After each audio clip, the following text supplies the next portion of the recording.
Hello and welcome to the Sky And free. podcast. Yes. Yes. My name is Free. And my name is Sky. And today we're going to talk about Unity. Yes. I'm not sure if you've all heard of what Unity is. Just some background. We're both programmers, and Unity is a programming tool that allows export to lots of different platforms. Like that's its main strength. So you program or make your program on PC or Mac, and then you can export to like iOS, Android, Windows, or just all any platforms that you want. Um, it's we like it. It has some weirdness, like definitely. I think any environment has some weirdness. But maybe Unity, it has its own specific, beautiful brand of weirdness. Yes. Yeah, and like Maybe mhm. in that aspect, it's a little bit like Flash, which is that online platform that Well, you. everybody knows what Flash is, Okay, good. So it's a little bit similar because that Flash also had a lot of kind of like idiosyncrasies that was kind of specific to Flash, but ended up that it works pretty good, but you have to embrace it for it to work effectively. I think there's Flash was and so is Unity very easy for anybody to use. Mm. That's kind of like a main point with it. And because of that, the average person who uses it is probably like this is just being very honest with, you know, it is not super high level. Like is not a super good programmer. So if you like look on Stack Overflow for like best practices and stuff in Unity, you'll often get kind of like a you open the closet door and then like a bunch of stuff falls down on top of you. Um, The first thing that popped into my brain. yeah, maybe that. Mm. So, but that's not really a knock on it. Like people Mm. sometimes kind of look down on that or something. But it's not bad if a development tool or environment is easy to use. Mm. That's Yeah. actually a really good thing. But some people, I don't know, kind of take pride in something being complicated. But that's actually Mm. not good. It's actually very good for something to be simple and easy to use. The end result of the platform being easy to use and pick up is that you get a lot of people who aren't super high level programmers using it. But that's actually Mm. great. You get Uh, designers, you get everybody coming in and being yeah. able to use it. I think that's totally true. And also, I found that if something is easy to use, like in Unity specifically, even for high level programmers, it allows them to be much more efficient because they can spend most of their time And creative. and creative, yeah. And they so we could so a high level programmer can spend most of their time, focusing on actually coding or actually like creatively, problem solving something Yeah. instead of like the I, nuts and bolts I of think we're selling programming. it as it's easy to use, and it is easy to use, and it's specifically easy to pick up. To make a full length app with it, there are issues. Like there's issues in any environment, but yeah, there's definitely issues. Um, where Unity is very quick to get something up and running, but is harder maybe than some other environments to get to an extremely high polished state of like a very professional app. Mm. Um, yeah, but Yeah. I mean that it has its strengths and weaknesses. Something like Swift or iOS is very very good at like say a productivity app or that kind of thing. Unity is good at like games and that area. You could maybe use Unity to make a productivity app, but I wouldn't necessarily recommend that unless you want to hit a whole bunch of different platforms. In that case, that's probably its strongest point. Mm. Yeah, but I mean, it's just like any other development environment. It has its own culture, its own people, its own way of doing things, Mm. and own style of thinking. Yes. Um, yeah. We found one of the major things or major pitfalls for Unity, um, when new people come into it, is they'll often try and use their old coding style inside Unity. This isn't just Unity. Whenever That's true, anybody yeah. changes an environment or programmer, they tend to and this isn't really a knock, it's hard to do, but if this is encouraged, it can be very bad, where they use their old style of coding in the new environment, where maybe their style is optimal and say, yeah, in what they used to do, but now it's a new environment, things have changed, times have changed. Uh, you need to embrace the new way of doing things, which is if you're in Unity, you should at least first try embracing the Mm. Unity way of doing it. You can try it, you can understand it. Once you understand it, yeah, fine, you can go and do a different way of doing it. But what we have found is if going into a new environment, it's very important to first understand the way that everybody does things.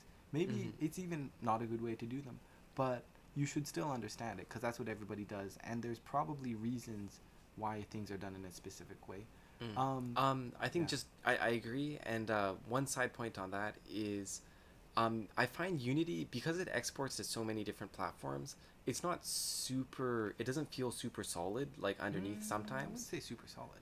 If you do something like really advanced, like say reflection in C sharp, I would say it's- uh, no, it's not super advanced. I would say don't go off the reservation. Like do stuff that's very standard. It's not like advanced is bad because there's lots of things that are built into Unity that are somewhat, quote unquote advanced. But anything that is kind of like a edge supported feature in Unity, like Free said, like reflection or something, is bad.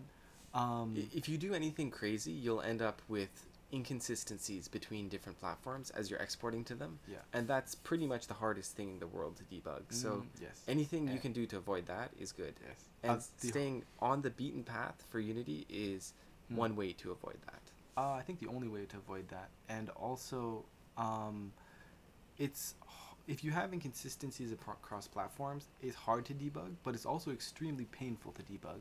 And that's the thing with Unity is, if it's done improperly, it can turn from a very pleasant development environment into something that's, I think, indistinguishable from hell is the phrase that people use. Well, I mean that's any software project that Any goes software badly. project, but yeah, Unity no, but Unity can very quickly fall into that trap where, I it mean, can, I it can, it I see really what can. you're trying to say. Like there's a lot of pitfalls inside Unity, and it's easy to fall into those.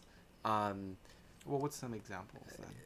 What Like, would an I example wouldn't be? say that like a lot, but I think every environment has pitfalls or things that can go wrong. Like, I would say specifically, say like using a lot of plugins can cause a lot of issues.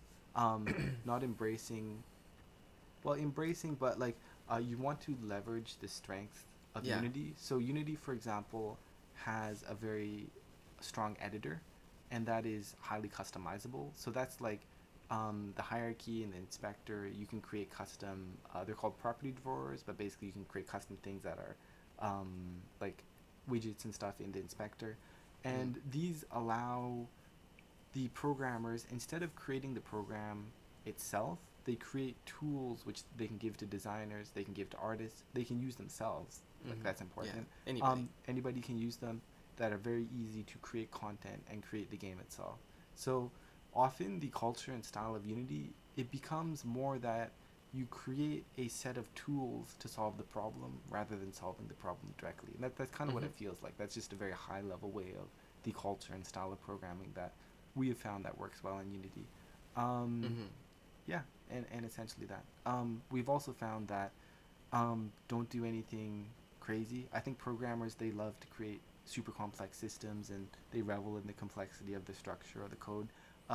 Don't make anything complicated. And then Just they fall in love with it. they fall in love with it, and then it doesn't work on WebGL export on Safari browser, and it's like, Well, like oh, one week what- before a deadline one or week something. before a deadline, and it's like it doesn't look as beautiful when that's happening. It's like the code structure is beautiful and all the reflection is beautiful, but at that point, you won't have a fun time. But if you just keep your code very simple, which this is actually good in a lot of cases, just keep the code very simple. Use the built-in Unity like game objects. Tags are fine, I guess. Don't overuse them. Even send message sometimes, even though some people don't like that. And the component-based structure, like embracing that sort of thing. There's a lot of functionality built inside Unity that Yeah, that's true. It- Don't recode Yeah, don't- existing functionality. exactly, and it's not just. I mean, what would it be? It's not just bad on the programmer side, maybe. Some of this stuff isn't very well documented, I think. Like in the official Unity I'm not sure. documentation. I think it's pretty well documented, but I think like the culture that It's a bit makes hard an to app. discover, I find sometimes, you know. Maybe I don't think it's necessarily worse than. Well, maybe it's a little bit worse, but I think it's more the culture that you want to create for a team to be successful with Unity. Maybe is dependent also on the app that you're making, or the number of programmers and the number of designers, the number of artists you have. So you have to tweak the style to that team. Yeah. So there's not a Yes. one size fit all solution. Yes, I agree. I think also to it's very unconstrained how you can do things inside Unity. You can essentially do pure C Sharp if you want, so that gives you huge freedom. But Mm. there's kind of that also means that you can kind of do any way that you want to theoretically, right? If you Mm. do something like Xcode with iOS, okay, you have storyboards. It's very direct. There's a pretty clear path on how to do it, but it's Yeah. just more unconstrained in Unity. Yeah, I would say it's probably more unconstrained than yeah, than Swift or Xcode. Swift or Xcode is like very very good if you want to make like a productivity app or something with like lots of menus and stuff. It's Yes. extremely good at that, and you're targeting iOS. Unity is good if you're like making like a game or anything with 3D. Multi-platform. Multi-platform is yeah its Mhm. strongest point. Um, yeah, using plugins in Unity is always iffy. Using very device specific stuff can be iffy if you um, Memory can be an issue sometimes. Also, it can yeah, be C sharp garbage collector can be an issue. yeah, and also even just instantiation of objects can be quite difficult. Yeah, Arc is better. Well, Arc is better, but also, like for example, it's generally good to not try and load resources as a level is running, or That all comes back to the garbage collector, though. I mean, yeah, it well, definitely that's also object instantiation though, because that can be slow. that can be slow, but it's more of an issue with the garbage collector language because you're gonna get hitches if you're No, constantly yeah, no, that's true, creating and displaying long stuff. term that will also cause hitching Yes. when it collects. Yeah. So, yeah, but all of that. I mean, it has its issues, but it also has its strengths. If you Yes. set up a good environment with Unity with a team that's very used to it, the speed that you can create an app and release it and prototype it, specifically prototyping, is probably 3 or 4 times faster than other environments that I've seen. Mm-hmm. Specifically prototyping, if you want to make like 5 or 6 prototypes super quickly of all different ideas, talk with your designers, it's extremely good at that. Yes. And that's probably one of its strongest points too. It's Mm-hmm. extremely quick to get something up and running, um, and it's multi-platform. I mean, I see those as the two Yeah, strongest that's things. yeah, no, Um, that's true. yeah. So I mean, yeah. If you want to learn it, if you want to evaluate it, um, it's definitely a good platform. Yeah. But it does need to be used properly, and if not used properly, it can be very painful, and it can create a product that isn't necessarily super professional looking because you need to Mm. do a lot of stuff. Well, no, you if you do it well, it can be extremely Yeah. professional. Like a game, for example, Monument Valley that's created in Unity, super professional, super nice, no hitching, very Mm-hmm. smooth. Yes. But then, um, Yeah, yeah, yeah, yeah. yeah, But then the but opposite. yeah, so Because it's so easy to get into, um, that maybe also has the flip side of maybe there's a reasonable number of apps that aren't the I'm highest not level. sure if it's just easy to get into though, because even with me and you doing it, and I mean, we're good at programming. We've been doing it for a long time. The polish phase of an app is very important, and I think it's more important inside Unity because um, there's a lot of things that can make it seem unprofessional. Like even like everything has to have fades on it. You have to have like objects I change see. when Yeah, they hit a wall. They it's like not built. bounce and It's they not shake built in. properly. Everything needs to be smooth. Did I say yeah? Like hitching, memory, the texture compression can be weird. There's a lot of places where it can fall down to make stuff look bad, and you have to go through all these specifically. I'm a graphics programmer, so I do that kind of manually, and I can go through that and check everything and make sure anti-aliasing and stuff is nice on all the edges of stuff. But it's not as I think Free was saying too. It's an unconstrained environment, so there's not as many like guardrails to make sure that you don't do anything strange. Um, but I mean, that said, you can do it and you can make something that looks super professional. Um, yeah. So yeah, it's Mm-hmm. good. It's a good environment. It's a but good environment. Yeah. Yeah, I. and Mhm. at its like maximum potential, if everything is going super good, Mm. you can develop like a good professional app from like start to finish in 3 months, Yeah. and it's and the results are good too. So, Mhm.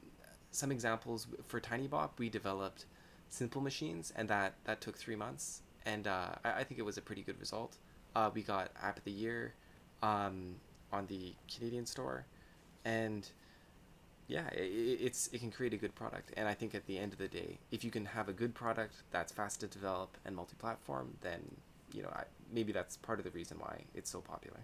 Mm. And it's easy to get into. Yes. I mean, I think that's actually a large Yeah, part of the that's reason true. why it's That's popular. also important. Yeah, but I would evaluate all environments.